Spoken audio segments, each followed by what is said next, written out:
Sneakers and Cleats, the podcast. One of these days, I'm going to make a new open for us. One of these days. No. Welcome back to the Sneakers and Cleats podcast. It is Thursday, September 18th. This is episode 227. Chuck Miketinac, Matt Roy alongside. Chuck, you late wake-up call this morning? Late wake-up call. Actually, no wake-up call. And luckily woke up on my own just in the nick of time to slide in under the tag. I don't know what it is, but I would have put you as like a digital alarm clock kind of guy instead of the alarm clock on the phone kind of guy. I was forever, and there were no problems back in the digital days. Actually, in the wind up the clock things that had the little, so you were never off then. You didn't have to worry about the power going out or anything. So, yes, sadly, I have evolved through time, but there are no fail-safes, as you know. Yeah, Once you start asking electricity to start hooking you up. Yeah, so your phone died and alarm didn't go off this morning? That's exactly what happened. It's all right. You got everywhere you needed to be. You're here. That's all that matters. Chuck, do you have one of those wireless chargers next to your bed? I have a wireless charger now, but the charger that I had plugged into the wall apparently did not do what it was tasked to do last night. Is that the one that we got from the Alamo Bowl? It is. Coming in super handy right now. I Should have used it last night. I wouldn't have had any problems. Hey, you got there. Everything happens for a reason. You were supposed to wake up late. Just Maybe there was an accident. That's right. Be glad this is not a scratch and sniff podcast, though. I feel bad for you. Yep. Didn't shower, didn't this shave. morning? No. How Sorry, many days bro. has it been? 3, 4? Yeah, I'm doing the Brad Pitt thing. hasn't showered in a week. No. That's right. All right. Well, we got a great weekend of college football games for you. Even though it's early in the season, a lot of consequential matchups going on this weekend. Tech and Utah. Texas going to figure it out. UTSA trying to get on the right track against Colorado State. Plus the Cowboys maybe a turning point in their season. The Texans, what the hell's wrong with their offense? I don't know if there's an easy answer for that one. So we'll get to all those. We're going to go rapid fire through a lot of college and pro football. Plus we got a great matchup for you on the CW tonight. CWSA, excuse me. Because it's Thursday, and that means TNL. We have Clemens and Alamo Heights. That's going to be a really good matchup. 6A, 5A, squaring things off there. As you always, subscribe to the YouTube channel, News 4 Fox SA. Download, rate, review the podcast version if you are so inclined from your favorite podcast app. Area code 227, Chuck? No clue. No guesses? No, give me like a... Man, it's a little too early in the morning to start taking those kinds of pot shots. Paducah, Kentucky. But it's not horribly wrong. Bob? I'm going to guess Buffalo. Buffalo, New York? No, that would be good, though, with the Thursday night game tonight. No, it's Maryland. Central Maryland. I didn't know there was a central North and South Maryland because it's so small, but apparently it's Central Maryland. Speaking of Maryland, those helmets they wear are insane. The Terps? Yeah, The Turtles? The Dirty Terps. Shout out SVP. Let's go to the Cowboys here. So, Cowboys pick up the win against the Giants. They now go to Chicago to face off against the Bears, and they have some winnable games on their schedule. The Bears are 0-2, kind of reeling. They just got destroyed by the Lions. You don't really know what they are. They probably should have won week 1 against the Vikings, gave that game away because of their offense and defense in the fourth quarter. Caleb Williams doesn't look great. Ben Johnson looks like a rookie head coach usually looks. And the Cowboys have the Packers next week, then the Jets, then the Panthers, then the Commanders. They can very easily, I think, go 3-2 in these games. Including this weekend, and be right there, square in the middle of the playoff race through 6 weeks. Well, there's something to be said about when you have your schedule, right? Sometimes it's when you play somebody, right? I don't think any of these teams, by any stretch of the imagination, Cowboys included, will be what they're going to be as we move along through the season. So early on in the campaign, I agree, there are some gettable games here, and it's time to make hay because there are some big ones coming up. I mean, obviously that Packer game is going to be a very difficult one, I think, on paper for the Cowboys to get, but there's no reason why you can't go into Chicago and be 2-1 at the end of it. There's no reason you can't maybe lose to the Packers, beat the Jets and the Panthers to come out, 4-2 going into a Commanders game. at home and then go to Denver after that. So, I mean, it's a winnable games on the schedule. The question is, can they take advantage of a Bears defense who has allowed the offensive player of the week 2 weeks in a row? I mean, can you score enough points to beat the Bears, because your defense is still struggling as always. So yeah, Ben Johnson had some interesting comments this week talking about his team's practice habits, that they don't have championship caliber practice habits. So you don't want to hear that from your head coach. No, so I would imagine he's kicking a lot of keister this week. The Bears will probably bounce back. I mean, and Caleb Williams at some point, to me, looks like he's going to figure it out, right? There's nothing, when you look at him, just the eye test, he just does a lot of things that are, you feel like at some point he's just going to be able to work things out. Right now he's having a hard time completing passes to guys that are open. I think his league average on that is double the average rate. So at some point it's going to start clicking. You got to give that guy some grace, that kid some grace, right? Mm-hmm. With all the OCs that he's had. And there've been so many moving parts around him.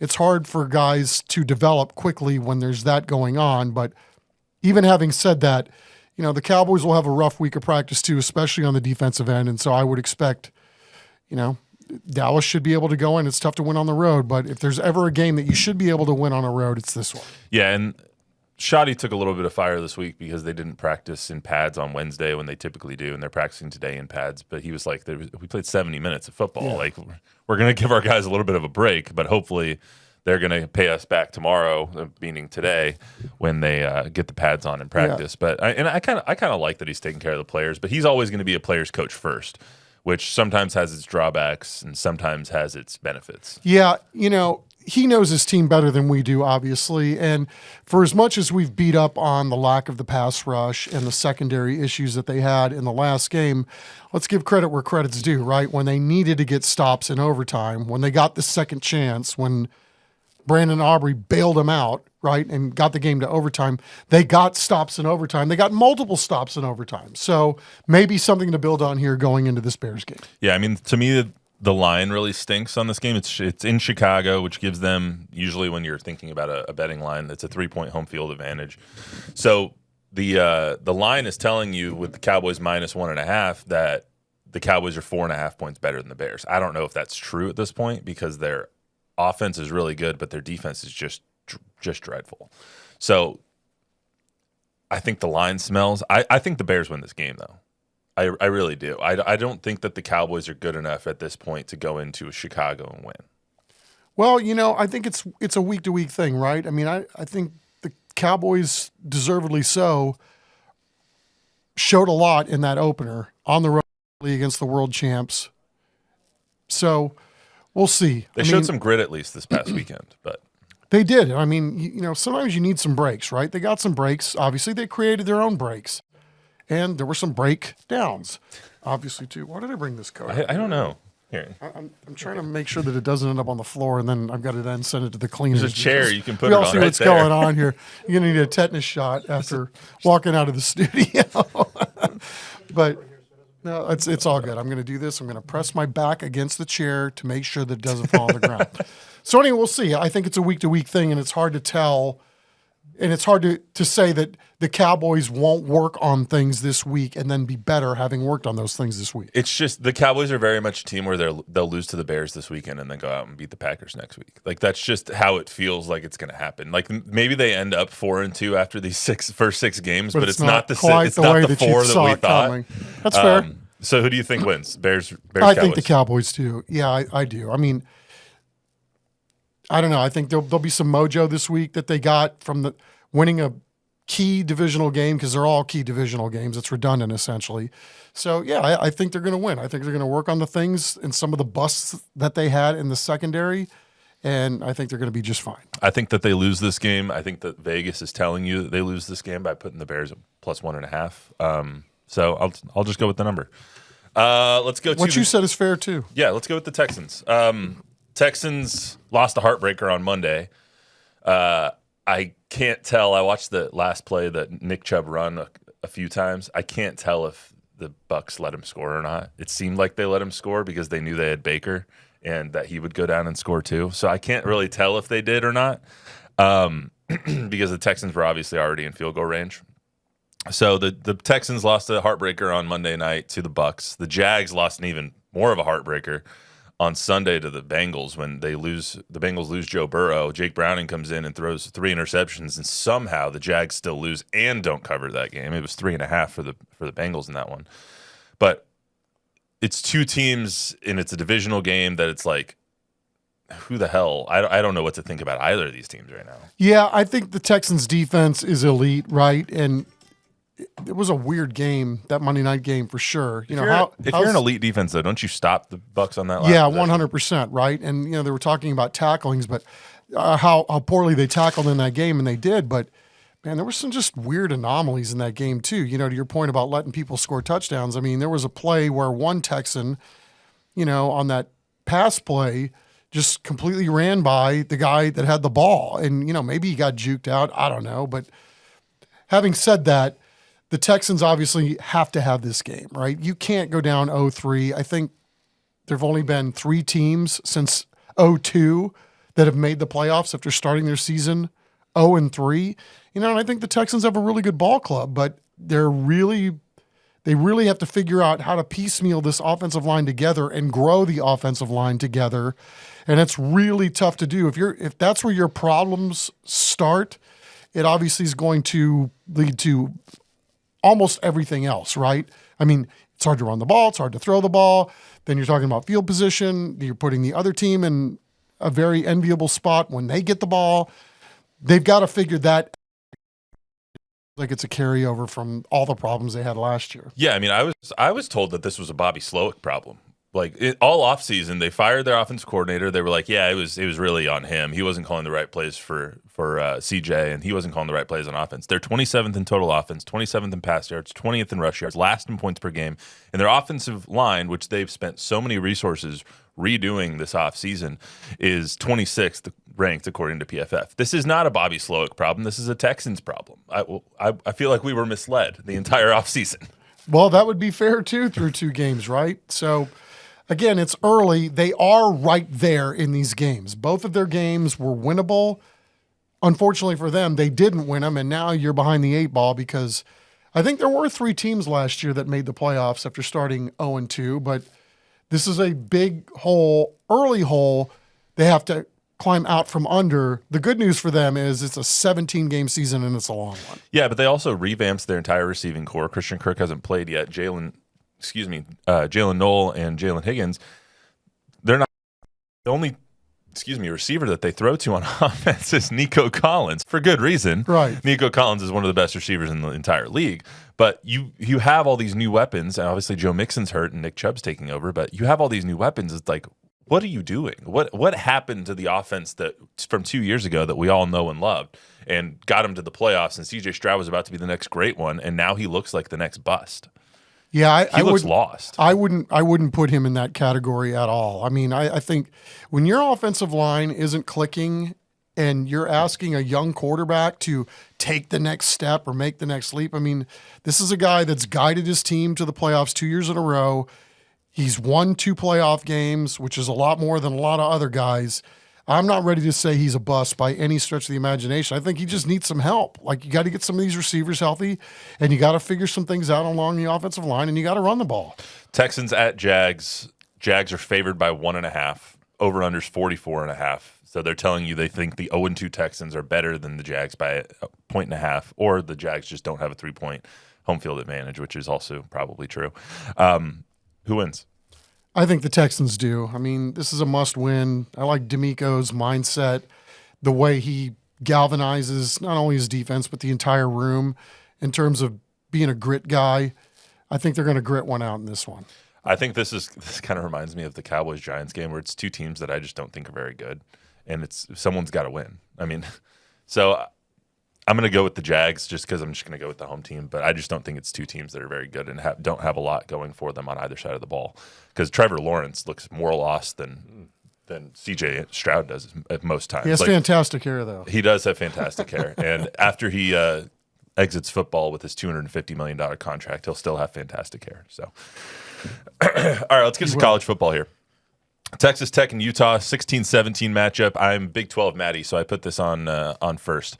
I love the Big 12, obviously, because Arizona State plays in the Big 12. And Texas Tech has, with their $40 million team and all the oil money that's come into that team, has just been killing people. 67-7 over Arkansas Pine Bluff, 62-14 over Kent State, 45-14 over Oregon State. Utah with Devin Dampier had been doing the exact same thing. The kid from New Mexico State got him in there instead of the 20 or would have been the 8th year starter in Utah, the guy who kept getting hurt over the last couple of seasons with Kyle Whittingham. And they are just two teams that are at the top of the Big 12 and clicking on all cylinders. I want to know if the Red Raiders are for real. I really do. Well, remember when we did this podcast and you made me pick who was going to be in the playoffs? I believe I had Texas Tech in there. You did. So I don't want to jinx them now. How about but you? Yeah. I mean, 3 games in. Even a broken watch is right twice a day, right? Except just not your phone Right. when you don't charge it. That's fair too. Yeah. And obviously there's a long way to go, and they haven't really pounded anybody of consequence yet, but this will be a fascinating matchup this weekend because I think, everybody in Lubbock loves Joey McGuire, but everybody's thinking, we should be better. We should be this. We should be that. I certainly hope that whatever it is that they're doing, I'm sure the resources don't hurt, but he was already building something there, and you could tell. I mean, they're a possession away last year from playing in the Big 12 title game last year. So I don't think much of this is a huge surprise. Are they going to be, though, one of those final 12 teams at the end of the season? That's to be determined, obviously, but you certainly have to like what you see so far. This is the first time this season that we're going to get is Texas Tech for real? Is Utah for real? Utah's always been good. They were good in the Pac-12. They were good last year. I mean, they just didn't have the quarterback play to be really good last year. But this is one of those things like, okay, show us who you are. Let's see. Put your cards on the table. Let's see how good you are with Texas Tech. Let's see how good you are with Utah. So we're going to see that. We got another one of those in the Big 12 too. ASU travels to Waco to play Baylor. That's another, okay, let's see how good you guys are. Sawyer Robertson is getting all the praise after that win over SMU. Everyone's piling on top of Sam Leavitt at Arizona State because of that direct performance that he gave in against Mississippi State. Looked better against Texas State. So we're going to find out a lot about the Big 12 this week. I'm guessing you're taking Texas Tech. What's the spread? 3.5. Oh, yeah, for Utah. sure. For Utah. Yeah. So you're taking Tech plus 3.5. Yeah, 100%. I would also take Texas Tech plus 3.5. I think that number tells you that they think that they're trying to get money. Actually, sorry, I would take Utah. I think that spread is telling you they're trying to get money on Texas Tech, and so I would take Utah minus the 3.5. It's kind of like that Monday night game. The Raiders were 3.5-point underdogs at home against the Chargers. They were like, please, somebody bet on the Raiders because the Chargers killed them. And I have a feeling too, because the game is at Utah, right? Yeah. I mean, that's not that far from Lubbock. I would imagine there's going to be some Tech fans in the stadium. 100%. It's going to make it feel like a home game. They travel well. So, I'll take Utah in that game. Sam Houston traveling to Texas, take on the Longhorns, the last tune-up game for the Longhorns before they really get into the meat of their schedule. Texas is 39.5-point favorites. Over-under's 51.5. I mean, I gotta see some life from the Longhorns this weekend. Yeah, I mean, this is one of those games, and based on the spread last week that they didn't cover, I would just stay away from because every fiber in my being says they go out and they roll Sam Houston like a blunt. But jeepers creepers, that is a high point spread considering what Texas didn't do last week. Yeah, I mean, they played UTEP last week. It was 36.5, and they not barely won. They had control of that game throughout, but 17 but to UTEP, like, come on. I know Scotty Waldron's doing better over there. Yes, he is. But man, UTEP is should not be within 30 points of the Longhorns, especially with all the hype that the Longhorns have had. So I have to see Arch come out and throw like 5 touchdowns and actually look good and in control of the offense and not lost for me to have any faith in them, especially going into Red River, especially going into Florida, especially going into all these other games that they have on the schedule. I wouldn't even. I think Texas wins, obviously, but I would never touch that number. That number is crazy. Sam Houston is not good. Like, they lost to Hawaii on the island. They just are lost as a program over there. But yeah, and that's so does really Texas a little bit. I haven't even been keeping up with them. I mean, because perennially, I mean that's an FCS powerhouse. Yeah, those guys would always be really, really good. So now at the FBS level, and it's like, Maybe you guys should have stayed FCS. UTSA now going to Colorado State. Colorado State is 4.5-point dogs at home. UTSA favored by 4.5. The last non-conference game before getting into or American play. I keep wanting to say AAC, but the American Conference here. Same kind of question. I mean, the Roadrunners, I think, had a little bit of a get-right game last week against UIW. They now are trying to get righter against CSU before they really get into the meat of their schedule. I think that the UTSA wins this game and wins it handily. CSU's not very good. They lost Torrey Horton last year, and their coach is really good. I love their coach, Norvell, but Yeah. I just think UTSA is starting to get a little bit more on offense and defense. So, this is a conundrum here because Colorado State has not looked impressive even in their victories. But UTSA hasn't won a road game since 23. So Fair. that's that would give me concern, but I'm with you. I mean, because that spread has gone up. Yeah. It was lower, right? And then, so it's at 4.5 now. I can check it, Yeah, I yeah. would definitely take UTSA in this one. I mean, at some point, they're going to win a road game. I know there was emphasis on that during the offseason. We'll see if all that energy that they put into trying to get one on the road, because they're too good of a program not to have won a road game last year, right? So it ain't going to happen 2 years in a row. It's got to be this one and win this one. Win it convincingly. Yeah, I mean, and plus they really have to start getting right for the American. The American it's actually 5.5 now, so the spread is Okay, there you continuing go. to go up. So somebody's giving us a point extra. somebody's you got to giving take UTSA. Yeah, I would take UTSA by at least a touchdown. But all right, let's go to high school football. So high school football, week 4 of the high school football slate in Texas. This is kind of the calm before the storm when district play begins. But Brennan is still the top team in our TNL top 10 poll, which we'll go through first before we get to the actual TNL game or matchup.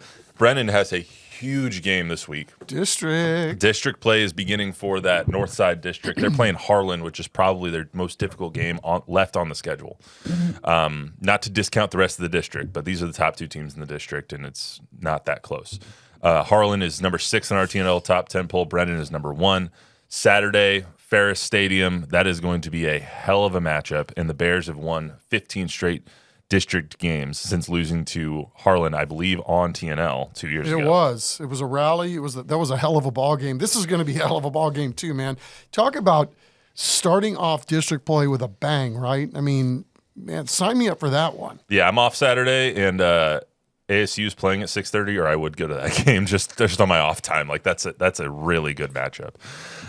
Steele is number 2 in our TNL top 10. They played Brandeis. Brandeis was a little spunky in that game. It was 21-17 going into half, and then Steele just kind of took over from there. They play Austin Westlake this week, and historically, Steele is not great against the Austin teams. Last year, Westlake got him. Lake Travis got him the year before. The Knights are 16 in the AP Class 6A state rankings. Westlake's 13. I don't know what to think of Westlake so far, so I hope Steele wins just because I think it's time that San Antonio gets one up on Austin at some point in football, and I really want to see it happen, but I don't know. Well, I mean, to your point about what Steele was able to do against Brandeis is a really good team, right? And then they handled them in the second half. So, maybe this will be a case where they can wear out Westlake over time. You don't think anybody would be able to wear out Westlake, but I don't know, man. The way this Steel team has started this year, it kind of looks like statements every week, right? Yeah. I mean, they're going out and proving it. So, yeah, we'll keep our fingers crossed and see what flies. Johnson moved up a spot. They're 3-0. They're 3 in the TNL top 10 poll. They beat McAllen Memorial 38-10 last week. They are perfect in their non-district run, now getting ready for district play. They have a bye this week. Harlan, we already talked about. They're number 4 in our TNL top 10 poll. They had a bye last week. They played Brennan this week. They've had 2 weeks to prepare, which is what they had last year. It was a close game last year, but they eventually ran out of gas. We'll see if Harlan and Coach Salas can keep up and do it this year. New Braunfels beat Del Rio 41-0 last week. They are number 5 in our TNL top 10 poll. They play MacArthur, so expect another win this week at Heroes Stadium. Smithson Valley is number 6 in our TNL top 10 poll. They beat Madison 42-10 last week. They play Bernie Champion this weekend. They're 3-0 against Bernie Champion all time.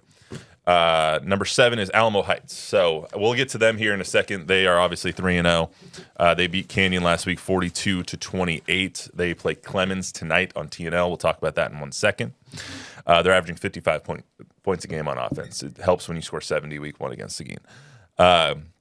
Clark is number 8. They beat East Central in a really close back and forth game last week. They're 3-0 for the first time since 2009. So congratulations, Coach Geist over there. He's doing a great job. Coach Ghost. Yeah, they're on a bye this week. Southwest is number 9, and they're 3-0. John Jay is number 10, and they're 3-0. 2 guys that are on a collision course for TNL in Week 9. That is going to be a hell of a game. That's probably going to decide that district. Both of those guys are 3-0, and they're the 2 best teams in that district, especially after John Jay beat South on TNL 15-0 last week. So, all right, let's get to the TNL matchup. So Alamo Heights playing Clemens tonight, 7 o'clock, Lenhoff Stadium. I was just telling you, I've never been to Lenhoff. I don't know why. I've just never been out that way. Maybe it's because I usually stay at Ferris and Gus because I have to anchor on Friday nights, or I get to anchor on Friday nights.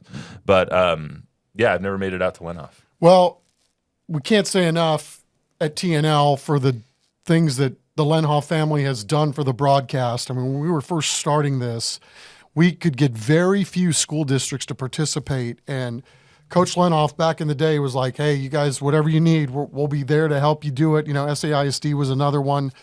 You know, there's no TNL for 17 years if it not for people like Coach Lenhoff back in the day. So looking forward to being out there tonight, and, you know, I'm sure we'll be doing little salutes during the whole course of the game because of what he meant to all of us, still means to us. Yeah, now that Alamo Heights and Coach Rittiman over there, he's done a great job of accepting us. I think last year was the first time we've done a game in Orem ever. Yeah. So, I mean, it's great going out to all these schools now, and I'm looking forward to going to Lenhoff tonight.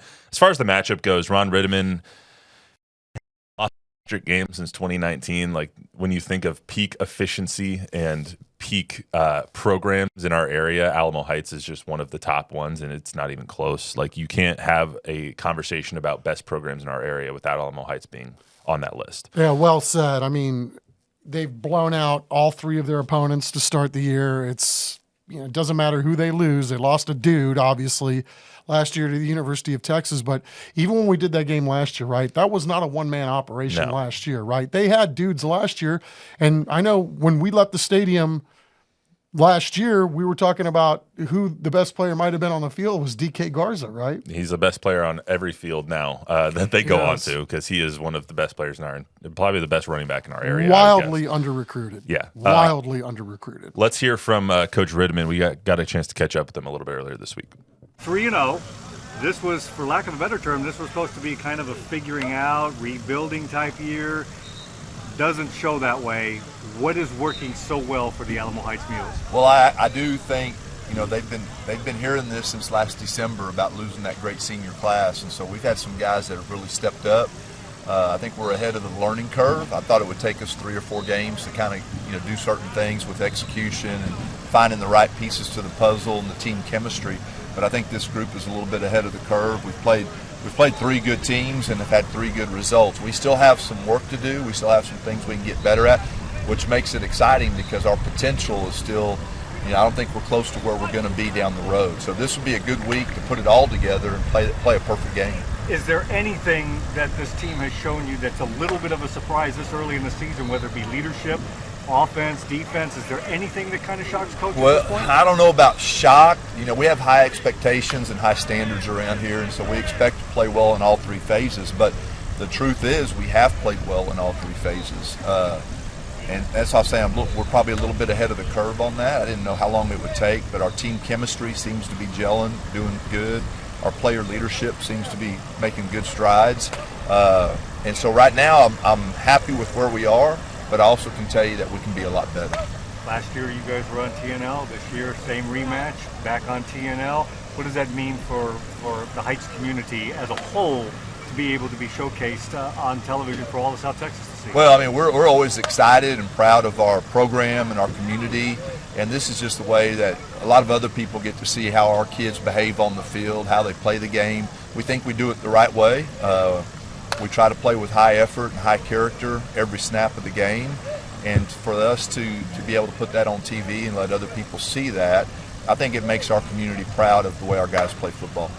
I think that first question from Jack, you guys are supposed to have a letdown year, and yet you're killing everybody. Because Michael Terry III left. And when you lose the best athlete in Texas and one of the best athletes in the entire country, you expect a little bit of a step back, and that senior class was huge. But I feel like a lot of times when you lose somebody like a Michael Terry, so much of your offense is centered around that player that you almost start getting more people involved. And DK came back as just like, I think it looks like he gained 20, 25 pounds. And he is just he's a true senior now, and has kind of taken that leadership role. But they're getting more people involved too. They're not just relying on one guy to be the wildcat quarterback / wide receiver / running back. They're relying on everybody to kind of play their own positions. Yeah, they've got dudes on both ends of the ball, right? I mean, you got tight ends that look good. They got a running back that looks good. Quarterback looks good. And last year, I believe, during the game that we had, their starting quarterback was injured, and they still looked damn good in that game. So, I mean, hats off to what Ron Ritterman has built over there, sustained excellence. As far as Clemens goes, last year was kind of a cluster for them. Yeah. When we got this game last year, Alan Hill was the interim head coach. He's the son of Larry Hill, obviously. He's now in the full-time role. But when we got this game last year, they lost like half their team to injury. There was one kid, I remember, we told the story during the broadcast, who got his foot run over the morning of the game and still was playing the game.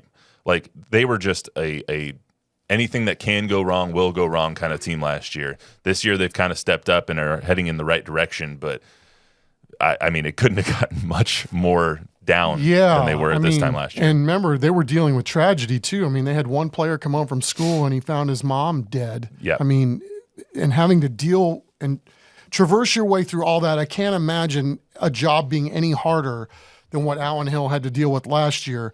But they've kind of figured it out now, getting back to football. I mean, they've looked really good their last two times out. And Coach Hill talked about earlier this week where they did a lot of stuff in the offseason to build an ecosystem within their program. And they're having fun while they're doing it. And it's funny how much fun you can have, right? No pun intended, when you're winning ball games. And so I think there's a belief this Dupree receiver is elite. Mm-hmm. He's going to look really nice when he ends up at UTSA. They've got dudes as well. They've always had dudes. It's about, building a team, building a program, and Alan Hill's the right hill for the right hill for the job. So he's the right guy for the job. There's no question about it. And they've got some talented players as well. I think we're in for a shootout tonight, I believe. Yeah, and Clemens leads the all-time series 13-9-1 over Alamo Heights. I wonder when that tie was. That's what I need to do some research. I want to see when they tied. It's going to be a really good matchup. I think you're right, though. It's going to be a shootout. I'm expecting a game. Of course, I thought we were going to have a 40s. shootout last week, and we got 15 zips. So don't take my word. Yeah, so don't for listen it. to Chuck, is what he's saying. Be hating on the defenses, and they come out and stone everybody. Right? Bob, anything before we get out of here? I just wish we'd all say a little prayer for Joe Flacco that he survives this weekend. Who they play this week? Packers, Oh wow, nice. He survived last week. barely. Somehow. I looked at that box score. I think if you only looked at the box scores through 2 weeks, Cleveland should be 2-0. I'd say they were chasing the scoreboard in that second half.